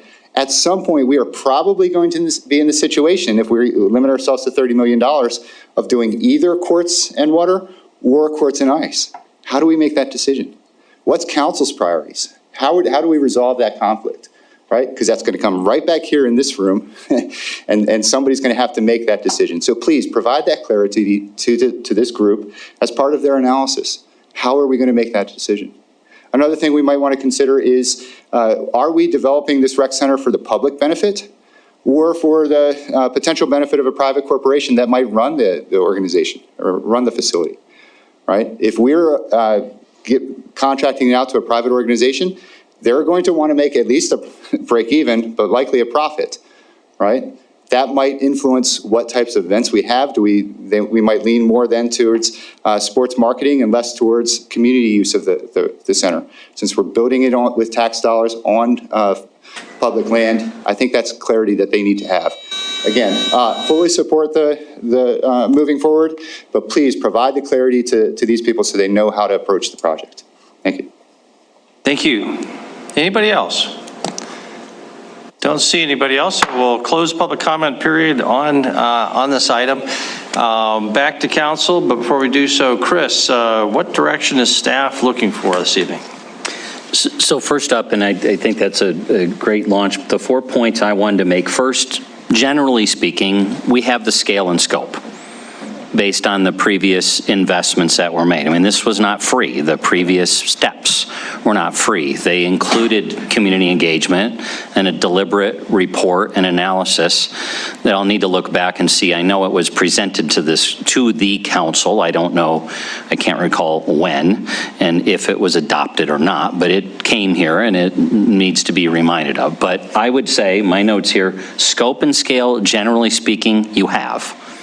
What we don't have, particularly, and the last speaker just referenced it, in that time and that age, we were talking 35 million for 2 of the 3 to, I think, 52 million for 3 of the 3. I don't know what the inflation number was, but I'm pretty confident you can't do something today or in 2 years from now, breaking ground, that you could have done 2 years ago. We're going to have to deal with phasing, or we're going to have to deal with the opportunity of, no, you know what? I don't know if I'll get the quote right, but I think it was a pretty good one, right? You don't have to start, you don't have to be exceptional. You don't have to be amazing to start. There you go. You have to start to be amazing. always better to do this within about a few months of the Olympics. So you might find ice or water depending upon if it's summer or winter. Yeah. Just kidding. But in reality, I don't think, in all due respect, our staff in U11 sit here by ourselves and figure out the phasing.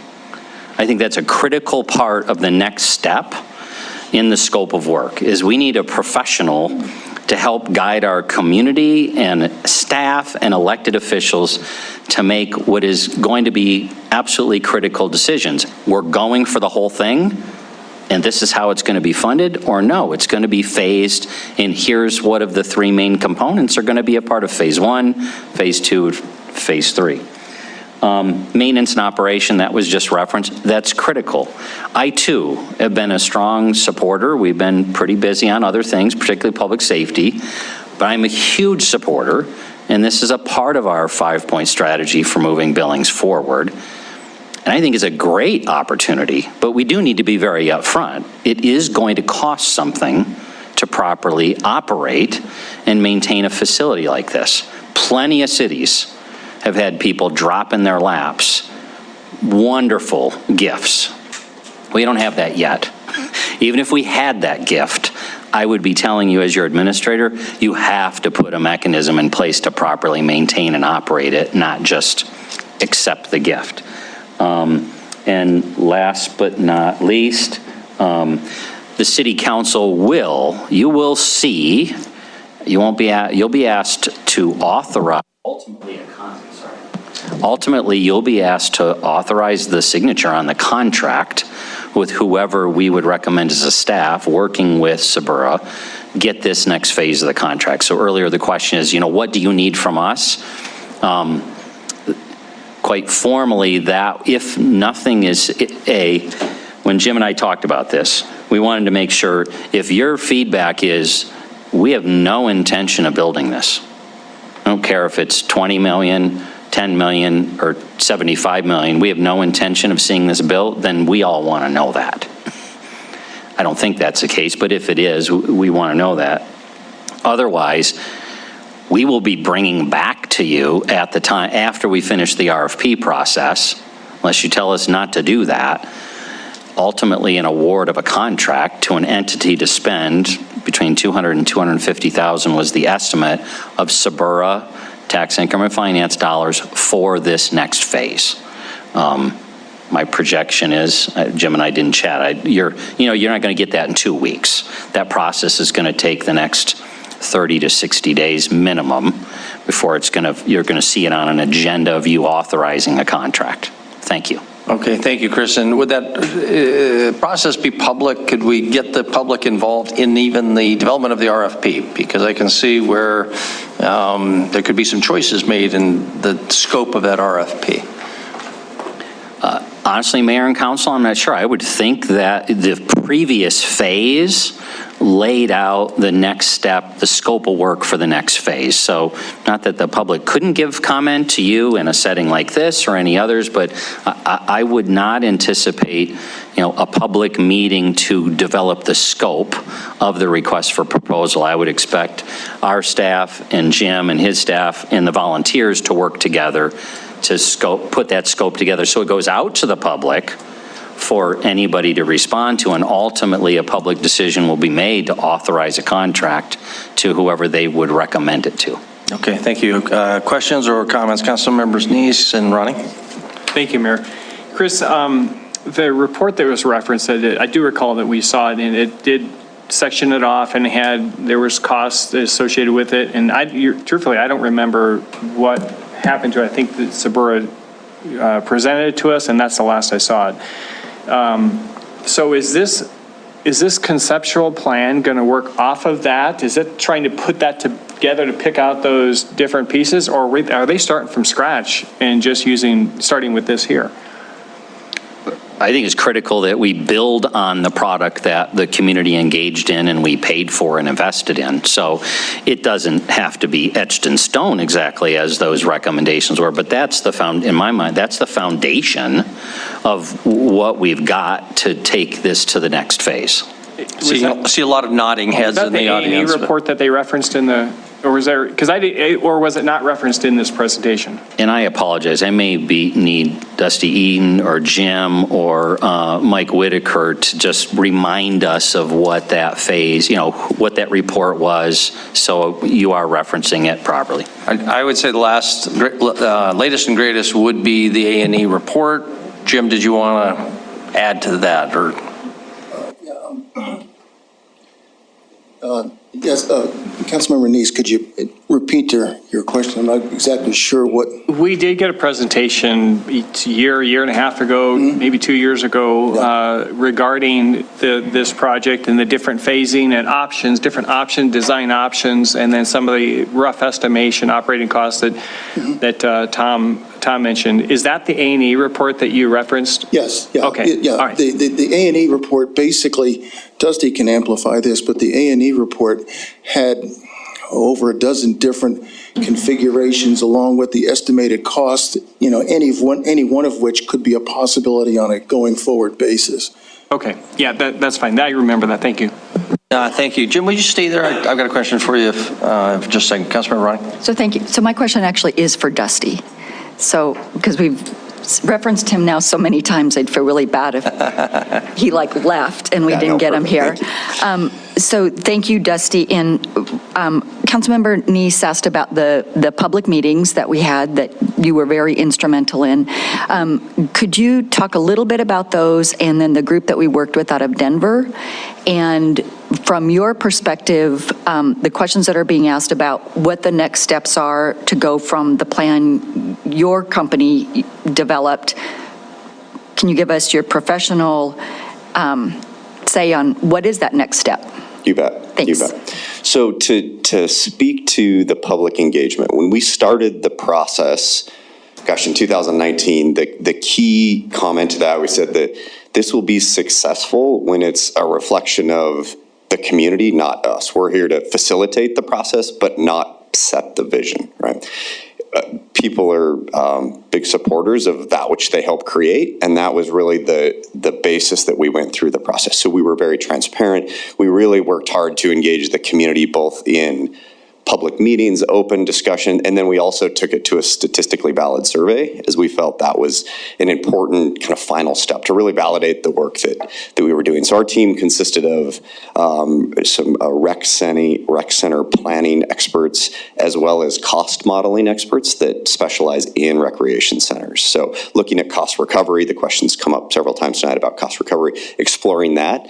And their expertise in terms of what it takes to operate a facility that goes from 100% cost recovery down on, and that's highly dependent on the programs that we put within it. Right? So our report, the work that this team is doing is remarkable. It's precisely what we outlined as next steps. So we said it's really important that we take the work that's been captured in the report and now carry it forward with a team that explores next steps on development of the facility, explores fundraising and funding mechanisms, both for capital as well as operational costs. So that was really, it's awesome to see this level of work happening because it is the key next step.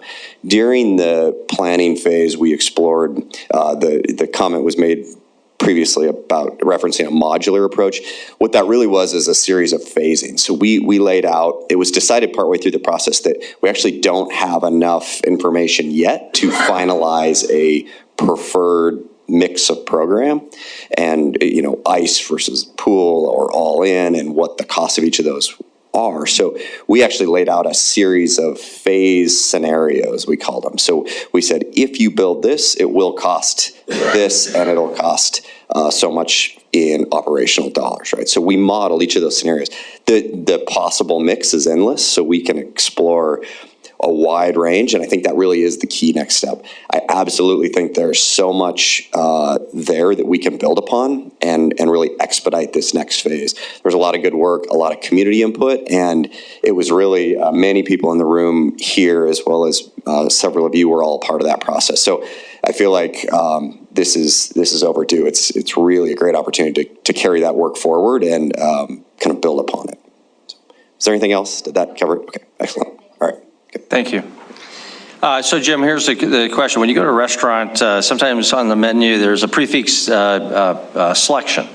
You know what you're going to get. There's a drink, there's a salad, there's maybe a choice of one or two little entrees and a dessert, but the price is fixed. And I've heard a lot of conversation about $30 million. That's the cost of this prefix menu. That can be pretty unsatisfying if when you look at that, it's just oysters and you're not a real oyster guy. You'd like to see the whole menu, but you still got a budget. So is it your idea that this RFP would be just a prefix, would be, $30 million? Give us the design. What do you get for that? Or would it be, that's the approximate budget, but what would we get for X? We might have donors that would come in. The ice community contributes $3 or $4 million. The courts community, something comparable, the swimming community, and now we get another $10 million. Or we go out to the public for a mill levy and $1 million for the next 10 years, and then you get $10 more million. We don't want to chase pipe dreams. We want to be realistic. The $30 million is very realistic, but we also want to know what our reach options are. Do you see any problem with including this RFP primary focus on that prefix menu price of around $30 million, but with add alternates of if you had X dollars, that here'd be the next couple priorities beyond that. Is that your concept? Pretty much. I mean, gentlemen, yeah. I would say we think of it a little bit different, but we're getting to the same place as we say, let's design something all in, and then we may have to, as Councilmember Neese is saying, we may have to pull back. We get to the same spot. We were thinking, we had that process. It's like, well, what can we do? Well, wait a minute. There are these other possibilities in terms of mill levy or private donations and this and that and the other. And we said, well, why don't we just go for a design on the whole thing to get some idea as to what it would cost in today's dollars right now. And that may be a shock. We don't know. But the point is that what we want to do is to get, we'd love to be able to do all in a perfect situation.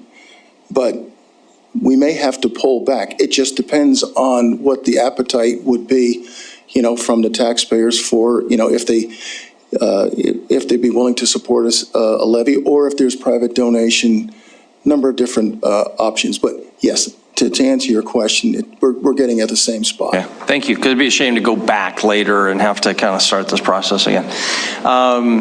Councilmember Ewalt, and then we'll try to council. I'd recommend this seems to be, unless council really wants to send a message that we don't want to pursue this, staff has indicated that they will take it from here, and then we can move on to our executive session. Councilmember Ewalt. Thank you, Mayor. Jim, could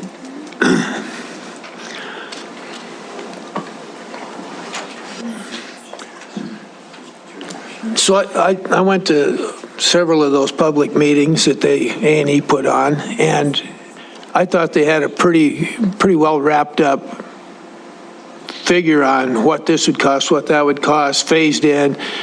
But yeah, those prices are 2 years old. What, on this next step that you want to spend $250,000 on, are we going to get over what they already had? Are we reinventing the wheel? I mean, no, I thought there was a very complete package that they already had put together with different amenities. I understand your question. No, that would not be the case.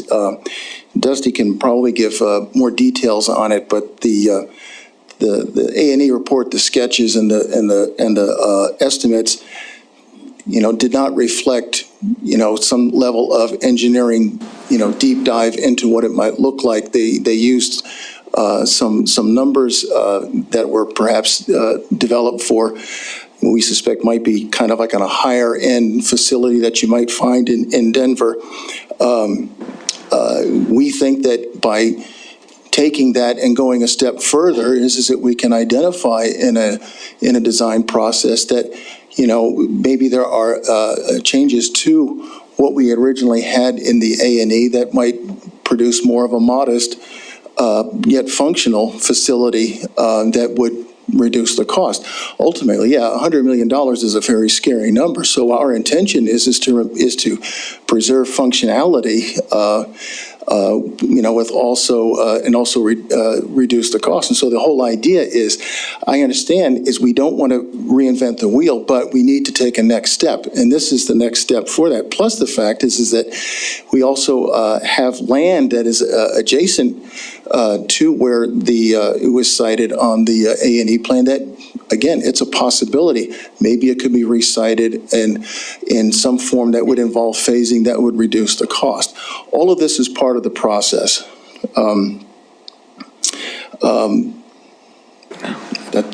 Okay, thank you very much. Council, are we ready to move on to council discussion? I'm seeing a lot of nodding heads. So, We have another item. yeah, I apologize. Yeah, I know. I was getting a little ambitious, wasn't I? Okay, so that concludes item number 2. Item number 3. Strat. 2020. Appreciate you trying to keep us moving along. Yeah. Thank you, members of the public. Our presenter here is Scott. You almost forgot us. Yeah. And we're clearing the room at the same time. That's, man, oh man. That's just brutal. I think it was something you said, Scott. So as Dry, but it's not that dry. As Scott tees up and they get the presentation put together for him, let me give you another bit of good news if we hold it. So if you would please continue to encourage your constituents. Today was kind of Water Conservation Day. Thank you, Billings residents. I will tell you, we had some pretty pessimistic staff as to just how much water were we going to save relative to a week ago Monday or 2 weeks ago Monday. We're down 40%. Now, if we're up 40% tomorrow over the typical Tuesday this summer, then we haven't gained a whole lot. But I will tell you, the staff is very pleased with 40% may not sound like a lot, but it has made a huge difference, unless everybody turns their water on after it goes dark tonight. Made a huge difference in our equipment not literally running at highest caliber 24/7, and the staff's ability to maintain things. So hopefully each Monday through the end of this watering season, folks will continue to volunteer, if you will, to comply with and help our Lewis and his team out in being successful at refilling our water reservoir tanks and helping our equipment make it through what has been a brutally warm summer this year, and we're told will be a brutally warm fall. So thank you. Thank you. Scott. Thank you, Mayor, and Billings City Council. Thanks for having us. I'll be tag teaming this presentation with Rusty Logan, our transit manager, since the transit portion is also included in the document. Our work program, we go through this every year. I know most of you folks have seen this before. But basically, I want to start out by saying this document is a federal requirement. This needs to be recommended to our PCC, but we'll go through a little bit of those particulars first here. But I wanted to just start off with that because that's very important. Again, we're here today because the Billings area is recognized as an MPO. Back in 1964, we were designated that because we had a population of over 50,000 at that time. Our work program, as I mentioned, is required. We do this annually. It goes through our transportation planning process, as you can see there. Starts with our technical advisory committee, which met a couple weeks ago and is offering a positive recommendation of this. We also go through the planning board, county commission, you guys, the city council, and MDT. Basically, this document has 12 work elements. All those work elements are reimbursed to the MPO. Our reimbursement process occurs quarterly, and each element has a different percentage rate for reimbursement, and I'll show you a chart on a lot of this. Basically, our funding sources here are planning department fees, which these are fees which are generated through the city of Billings, you can see there, we estimate this year being about $280,000. Our planning department's fees as we or as we estimate through Yellowstone County is about $155,000. Our mill, which is our yearly allotment, again, from the county is about $523,000. Our federal share of this, these are our PL funds, is a little over $1.6 million. And you can see there the total is a little over $2.6 million. That figure will be played through the entirety of the document. So you'll see that. That's a recognizable figure. As I mentioned before, we update this annually. The document is good between October 1 of 2021 through September 30th of 2022. And another very important item here is all work elements in this document must be related to transportation or transportation planning in some way. Getting into this a little bit, as I mentioned before, on the left column working down, there are a dozen work elements. The PL, the second column, that is the federal share of those work elements. Local is that local piece, the city, county, and mill, and then the estimated total cost. And I think, yeah, this next slide, I can show you a little bit of the comparative between the current program, which we're in now, and the one that we're reviewing today. As you can see, again, the work elements are estimated costs for 2022 and 2021. The big change here is work element 302 and work element 301. One of our heavy lifts this year is we're updating our transportation plan. That's very expensive. And so we can charge that off in work element 301, which is 100% federally funded.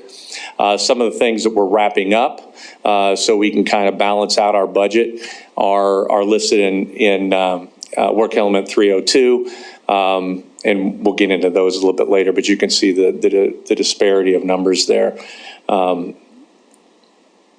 But again, that the 2.637581 is that figure that we're hitting throughout the document. As I mentioned again, each work element is we have a PL, which is our federally funded, and our local share of funding percentages.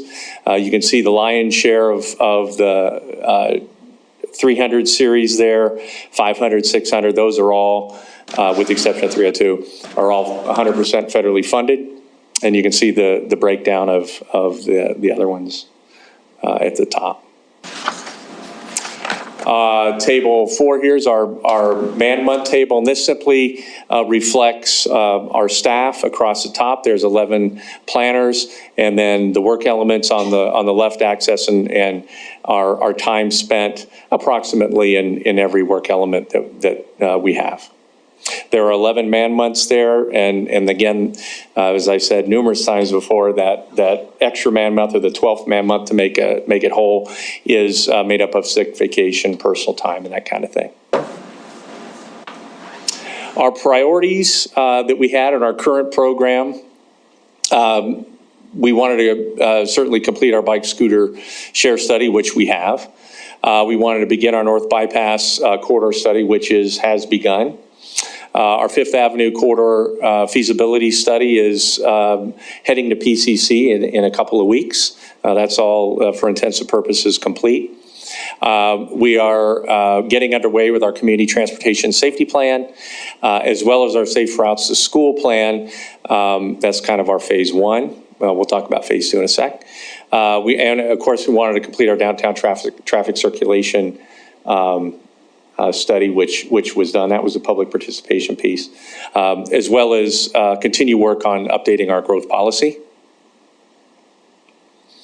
2022 priorities, we will complete our North Bypass corridor study this next year. We will complete our transportation safety plan and our safe routes to school study. Again, that's phase 1. These are all carryovers from the current plan, our 2021 plan. One thing, well, the last couple here I wanted to mention, these are important because in the last few months, I know the council raised some concern about in our current safe routes to school study. We were just looking at the elementary schools. Phase 2 will look at all schools, and I know that was important to you guys, and we're going to carry that through next year. And the only caveat there is we have to stay within our urbanized area. So we'll catch the private schools, we'll catch the county schools that are within our area, but that was a good suggestion, and that I think we can do a real good job of sort of making it complete to the whole community, which is important. As I mentioned before, we're going to begin our transportation plan update. What we've done is we've budgeted about 50% of the cost of that in the 22 in this 22 work program, and we'll finish that up in our 23 work program.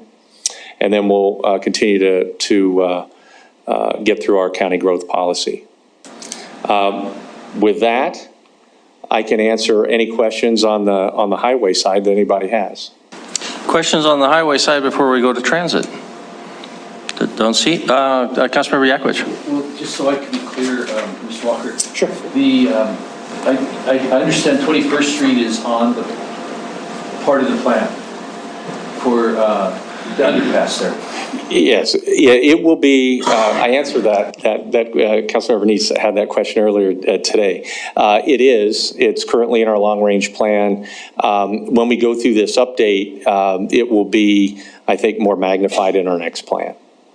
So I was wondering, Your Honor, please. I was wondering, how do we, as council, or how can I put down a priority? Is it by a vote, or how could it get onto that? I think just by mentioning it, we do know it's a priority, and I think when we get up to speed, I think we'll start moving that the next plan forward, or the update to the 2018 plan forward. Probably, I'm thinking about maybe April of next year, and. I think you might be off the council then, but we certainly could use maybe a citizen as part of that oversight committee, so we'd welcome your participation there. Yeah. All in favor of making Councilmember Yakovich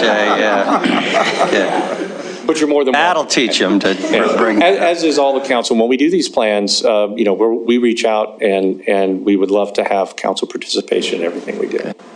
Chris and Councilmember Neese. Chris? So Mayor and Council, I just want to kind of take advantage of the opportunity. So just reminding you a little bit about process. You've mentioned, Deputy Mayor Yakovich, this is important.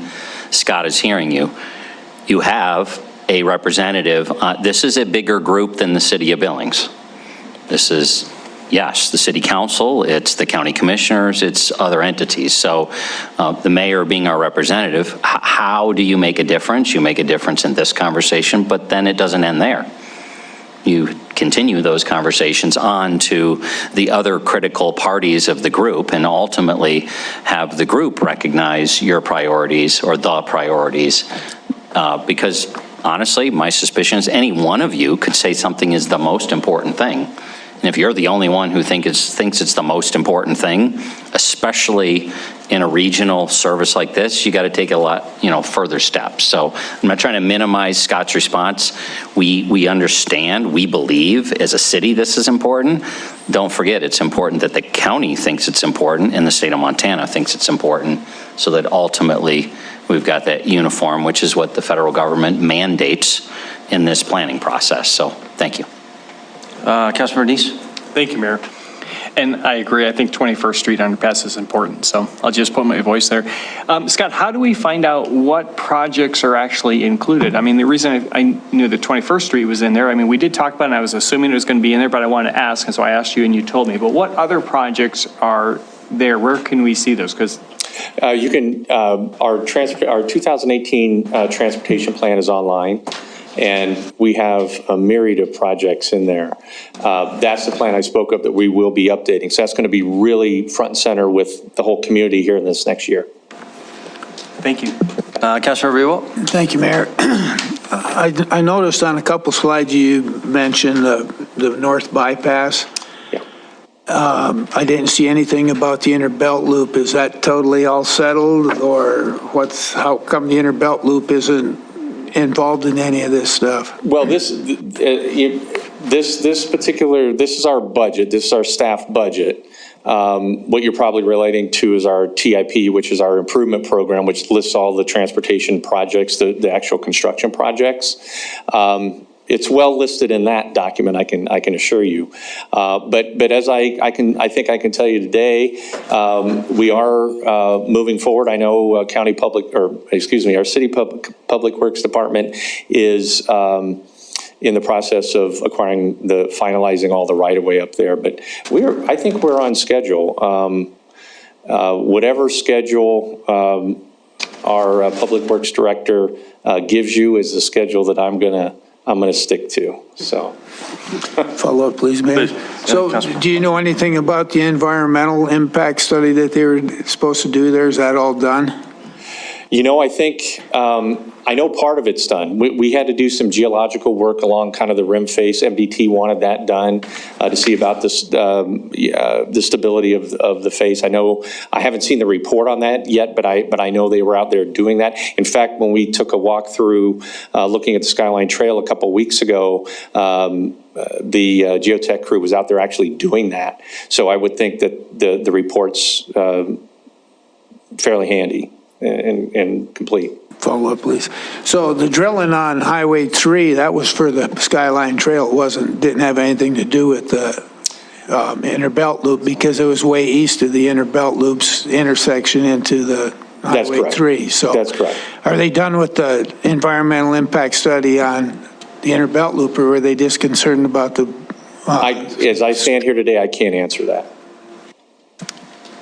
Okay, thank you. Chris, you want to comment? I just want to add what was potentially a reference. I don't want to jump to conclusion, but I think that Councilmember Ewald, you are referencing, are they both important? One is not more important than the other. Both projects are critical. The grant funds both projects, and no one of these two projects is a higher priority than the other. Both projects must be completed, and we're working through all the processes on land acquisition, environmental reviews, and design for bid and construction. So the trail's not more important than the road, and the road's not more important than the trail. They both are critical to the grant that we received from the federal government. So engineering is working diligently on both of those projects so that we bring them across the finish line per the grant agreement. Thanks. Councilmember Yakovich? Thank you. You have a question, but you know what, Your Honor? I came here about 30 years ago, and the first person I met was Scott through the task force, Southside Neighborhood Task Force. He's never aged, but he's been here like 30 years. And how long have you been with the city? That's true. Almost as old as Moses here, yeah. Yeah, he worked with Marion Dozier and so many other legends, and Scott's been around. I look in the room here. And he's 80 years one of the old. seniors. And I appreciate you bringing that up. Anyway, as you allude to, it will be my last opportunity to ask you about this in my career here. But one of my questions, it just caught my interest on citizen involvement. And there's $80,000 invested in that. What does that mean exactly? Where does that money go to? Well, that's a lot of that goes to staff time and to our involvement with all the public meetings we go to, all the task force meetings, the TAC, the PCC, all the county commission meetings, the planning board meetings, highway department meetings, federal highway department meetings. I mean, there's a lot of things that play into that. But I think to encapsulate it, it's making sure that we're out in the public, keeping things as much as out front as we can keep them as a staff, keeping things as transparent as we can keep them as a staff, and making sure that everybody's involved. Thank you, Honor. Okay, let's move on to our transit component. Rusty. Mayor and Council, good evening. Thank you for having us this evening to go over our Unified Planning Work Program. The transit section of the program is also structured into separate elements, activities and functions outlined within each of those elements. As with the PL funds, reimbursement does occur quarterly These amounts differ each quarter just based on the activities that we've undertaken during that specific quarter. Federal funding for our portion of the program is provided through Section 5303. That's actually a formula-based funding that occurs every year. There's a certain amount of money that's allocated to the states, and then those are pretty much divvied out between the various urbanized areas within the state. Our local match is provided primarily through our local transportation mills. There are a couple of state sources in there as well as our transit fares, advertising revenue, and so forth. A little bit different on the transit side of things. We don't have varying degrees of match with that. The entire program is 80% federal, 20% local. As far as the funding goes this year, you will notice from FY 2021 to 22, there is a significant decrease in that funding. That's actually, the little caveat with that is that we received a transfer of 5304 funds, which are actually designed for planning in rural areas within the state that Montana Department of Transportation opted to transfer over to us this year. That amendment actually went through about a month ago. I believe. So that with that, we'd actually ended up with an extra $75,000 into this current work program this year. So what we're doing with that extra funding, I'll cover here in just 1 minute, but the figure that you see there on FY22 is pretty much in line with what we typically receive every year for our planning activities. Now, in our current year, the significant accomplishments that we've had with the planning program. Pretty big lift started out the year. We finalized our public transit agency safety plan. And when I say finalized, that's not entirely truthful because that's an ever evolving document. That was a federally mandated plan that went into place for all transit agencies throughout the nation. It's part of the MAP 21 that was actually passed all the way back at the beginning of the last decade. So just finally catching up with the regulatory requirements on that nationwide. We also did a significant update to our disadvantaged business enterprise plan and some small updates to our transit asset management plan. Another significant step we took was developing and recommending some budgetary structure modifications as far as the way that we structure our budget within the transit section, the transit division itself specifically. And that's really just in support of some of the reporting that we're required to do on an annual basis to the National Transit Database.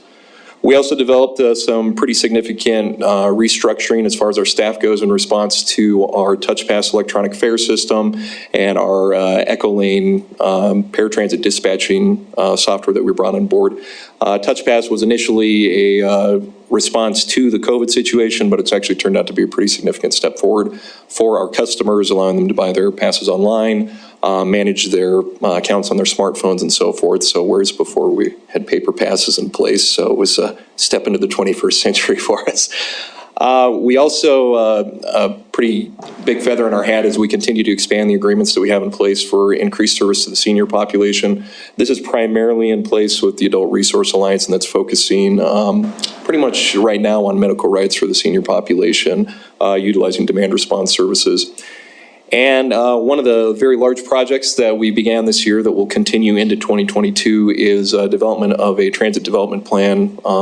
For lack of a better term, it's a transit master plan, guiding document for us to set the course of Met Transit, not just in the short term, but out into the long term as well. So when I referred to that transfer of urbanized or rural funds that came into the urbanized area, we'll actually be using that funding to go out with an RFP to actually bring some consulting services on board to help us develop that plan and move it forward. That also goes hand in hand with what we're calling we refer to it as marketing, but it's really education and outreach within the community, having a master plan in place on how we're going to accomplish that, just to help build awareness of the transit system, utilization of it, and then subsequently hopefully gets increased public feedback as we develop that system going forward.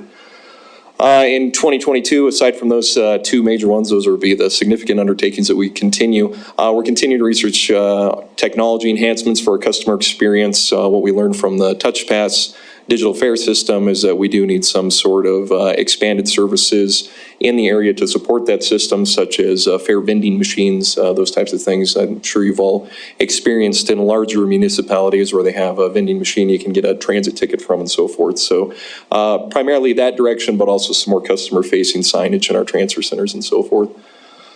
We're also, with that same program, researching and implementing, as I'd said, more complete training and communication for the public. So in that education portion that we're looking at, it's really developing materials that the public can utilize to better understand the transit system. Most younger folks these days, it seems, learns everything off of YouTube, so getting some videos in place on the website is definitely a priority going forward to communicate how the transit system works.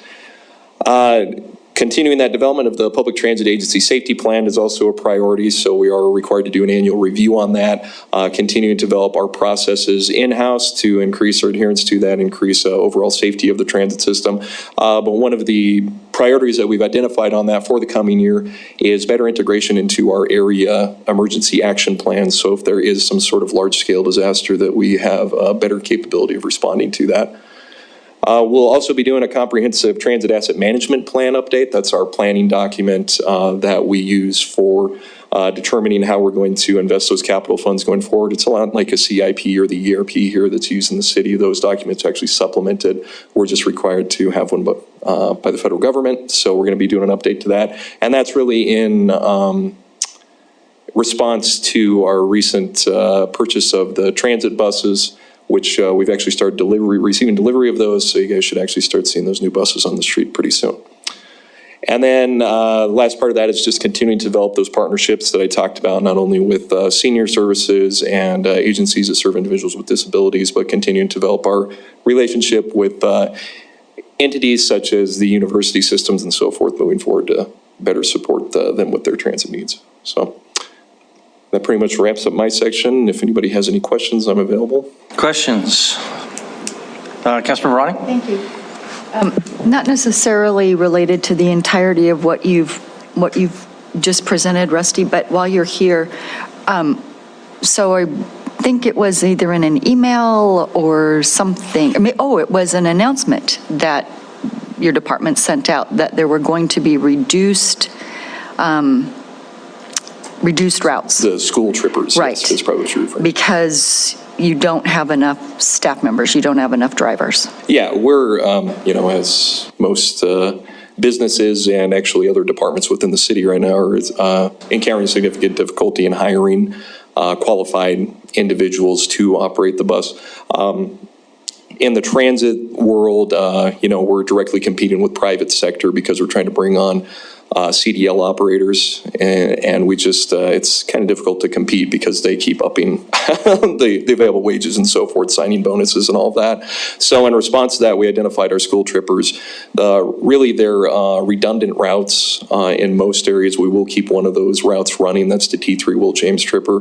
But the other schools that we used to typically serve with these tripper routes are served by multiple other bus routes that do serve a lot of the same locations. They're really geared more towards a convenience factor and helping to not overcrowd the other routes with students at those specific times of days. So we still will offer service to those areas. It just may not be as direct as it once was. Gotcha. Thank you. Thank you. Rusty, you mentioned the universities. The freshmen are going to be arriving at MSUB and Rocky the next couple of weeks. Do we do anything to promote education or subsidize tickets or anything to connect with those kids when they first get to Billings? Yes, we'll actually be attending. They have a student, it's like a kickoff event, a barbecue that they do at the campus there. So we will have a presence there educating them about the transit system. And then we do still currently partner with the Associated Students of Montana State University Billings on a semester-long transit pass. It is it's a reduced fare compared to what the student would pay if they were buying a student month-long pass throughout the semester. So that is a program that we're excited. They get excited about, and it seems to grow in popularity every year. So yeah, we're definitely out there. Great, thank you. Anything else for Rusty?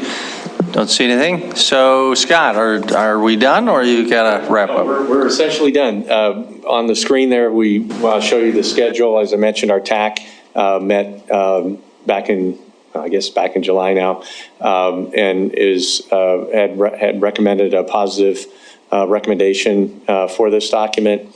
Rusty and I will both be at our commissioners meeting tomorrow, and then you guys will be officially acting on it your next meeting. So will the planning board will be meeting on August 10th, and they'll be acting on it, and then we'll take it to PCC on the 17th. And that'll give us local approval to move it forward to MDT, Federal Highways, and Federal Transit for final approval. And so October 1, we can begin work. Okay, thank you very much. I think that concludes then item number 3. We'll move on. Councilmember Bernice? Mayor, just to clarify, on this that's being approved, we're not actually approving any specific projects. It's the plan to start looking at those projects. Right. So if we want to speak to a particular project, this is not the time to show up. This is correct. Yeah, just like the two things that we'll have moving forward, as I mentioned before, the Safe Routes to School Phase 2 and the transportation plan update. Those are both things that you guys will sign contracts to, and there'll be plenty of discussion before that. Thank you. Thank you very much. You bet. Thank you. Are there any items of general council discussion before we go to public comment on non-agenda items? Councilmember Ronnie? Thank you. I was hoping that Mike Whitaker was still going to be here, but Chris, you brought up the water restrictions, and there was a letter to the editor in Sunday's paper, for lack of better words, criticizing the city parks department for watering the lawns. Can you address that a little bit? Happy to. Yeah, thanks. No, thank you, Councilman Ronning, Mayor and Council. So, yeah, the letter was in reference, and we do know it to be the case. It's not as efficient to water any lawn in the middle of the day. But as we look at the 1,000+ acres of ground that we have, they are not all underground irrigated. So we still do have parks that we rely on staff during staff hours to be turning on and off and managing systems. Now, I'll tell you, we've made a deliberate decision, the Parks Department did, to not water lawns on Mondays. We just, with whether the water was coming from a ditch or not, it just, people will not be able to disconnect those things. But yes, the reason some parks are being watered during the day is because that is when we have staff to do that work, to deal with those irrigation systems. And you're well aware, we have been investing, you have been investing hundreds of thousands of dollars into underground top technology, efficient technology systems in our park system. It just is going to take some time to get those all in place. Thank you. Councilmember Yakovich. The council discussion? Yeah. Just to bring up to light, 32nd South and 3rd, the battleship that was blown up a year ago, and fire damage. Now, if you want to experience what blight looks like, stop by there. Now there's graffiti all over it. And I picked up a bag of garbage, average a bag of garbage a week, So I've been bringing this up and bringing it up and bringing it up. And so I'm bringing it up now here that, for a year, if that was in someone else's neighborhood, it might not be there for a whole year. But it's just getting out of hand, and I'm just bringing it up again that this is just an example of the award we might give out later for certain people. But other than that, it's frustrating to see that. 32nd South and 3rd Street South, near Garfield School. So it's just been it's an apartment complex on the had like 15, 20, up to 20, I guess, people live in there, apartments, but it got burnt. And so it's a big hole on the roof, boarded up, and a lot of cool graffiti now with a lot of garbage all around it, and trying to get the landlord to address it. So code enforcement is working on it, but I'm just bringing it up to council because it's a discussion, and that you kind of get tired of that happening and nothing being done. So thank you for your time. Thank you. Maybe we get a report at some point from staff, I suppose. Councilmember Purington? Thank you. Chris, I just wanted to address the issue that, especially last week, we had a very long agenda.